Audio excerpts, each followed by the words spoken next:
Hi guys, আজকে party হবে, জন্মদিনের পার্টি। তার জন্য মাংস নিয়ে নিলাম। দেখুন কিভাবে আমার বন্ধুরা আজকে রান্না করলো। মাংসটা আমার বন্ধু রান্না করেছে, সেহেতু কাছে ছিল।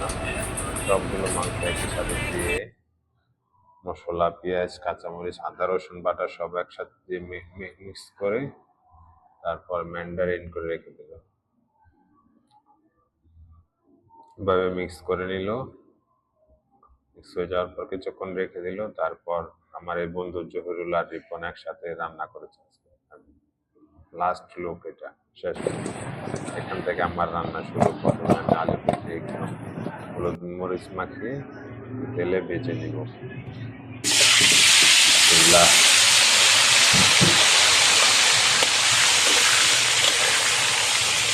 ভেজে নিলাম, এভাবে ভেজে নিব। ভেজে হয়ে গেলে তারপর আমি আবার বেরেস্তা করে নেব। পেঁয়াজ কিছু বেরেস্তা করে নিব। আর এখানে আমার আছে পুষ্পা বাসমতি রাইস, পুসাদ বাসমতি রাইস। পেঁয়াজ বেরেস্তা হয়ে গেছে প্রায়। আর আমি একটু দুধ পাউডার ইউজ করেছি, এভরিডে নেসলে কোম্পানির এভরিডে দুধ, এটা দুধ ইউজ করেছি এটা। এখন আমি মূল রান্নার কাজে চলে যাচ্ছি। পেঁয়াজগুলো দিয়ে দিলাম প্রথমে। পেঁয়াজগুলো হালকাভাবে নেড়ে নিচ্ছি। তারপর আমি মশলা দিয়ে দিলাম দারুচিনি, গোলমরিচ, এলাচ, লবঙ্গ সব একসাথে দিয়ে দিলাম। আর দিয়ে দিলাম আদা রসুন বাটা, ব্লেন্ডার করা ছিল, এগুলো দিয়ে দিলাম একসাথে। দিয়ে দেওয়ার পর আমার রান্না হয়েছে। দিয়ে দিলাম কিছু কাঁচামরিচ, তারপর দিলাম লবণ, পরিমাণ মতো কিছু লবণ দিয়ে দিলাম। আর আমি ইউজ করেছি টক দই, এটা পিওর টক দই দিয়ে দিলাম। তারপর দিয়ে দিব একটু দই। আমি দুধ, যে দুধগুলো আমি আগে থাকতে গুলে রেখেছিলাম, এবার ভালোভাবে মিক্স করে নিলাম।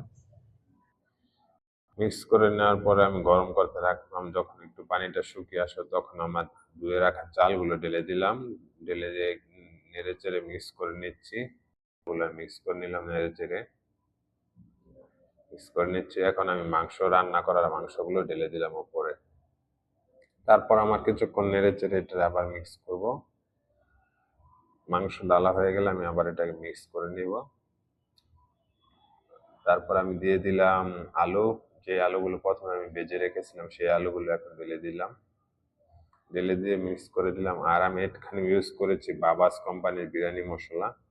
আমি বাংলাদেশের রাঁধুনিটা কিনতে গিয়েছিলাম মার্কেটে, কিন্তু কিনে তার একটা হিস্ট্রি আছে, এটা নিয়ে আরেকটা ভিডিও করবো আরেকদিন ইনশাল্লাহ।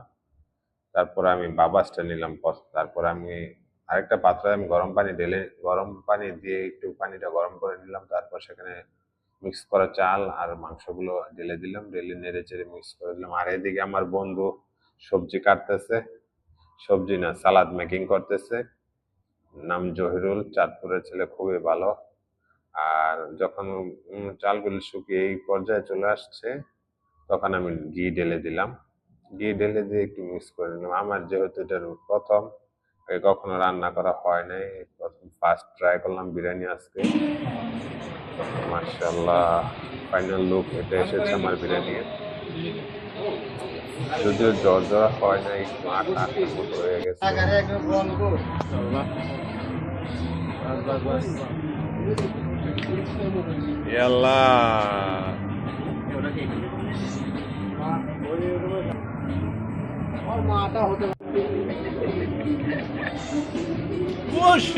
মধু মধু নাকি স্যার স্যার কিছু করার আছে না স্যার, একটু দেই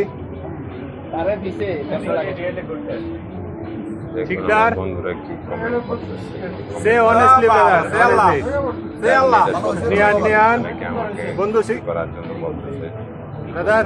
তো যা দেখলাম সবাই আসেন ভাই, ভালো হয়েছে খারাপ হয়েছে দুইটা মিলে সবাই মোটামুটি বলতেছে ভালোই হয়েছে। বাতিজা খাওয়ান ভালো হয়েছে অনেক, আলহামদুলিল্লাহ। যখন খাওয়া দাওয়া শেষ তখন আমি একটা তরমুজ কিনে এনেছিলাম তাদের খাওয়ানোর জন্য। খাওয়া দাওয়া শেষের পরে আমি আবার তরমুজটাকে কাটার জন্য রেডি হয়ে গেলাম। এই বিসমিল্লাহ বলে শুরু করে দিলাম কাটতে কাটতে যখন আমার প্রায় শেষ কাটা, এখন আমি দুভাগ করে নিলাম। তারপর আমি এগুলাকে আরেকটা ফালি করে নিব। ফালি করে তারপর আমি ছোট ছোট পিস করে নিব, যাতে ওদের খেতে সুবিধা হয়। আর তারা সবাই নিচে বসে আড্ডা দিতেছে, কেউ কেউ শুকনা খাবার খাচ্ছে, কেউ তরমুজ খাচ্ছে, সবাই ভাবে আড্ডা দিচ্ছে। অনেকদিন পর ওদের সাথে একটা সুন্দর মিলামেশা হয়ে গেল। ধন্যবাদ সবাইকে আসার জন্য। ধন্যবাদ সবাইকে আসার জন্য।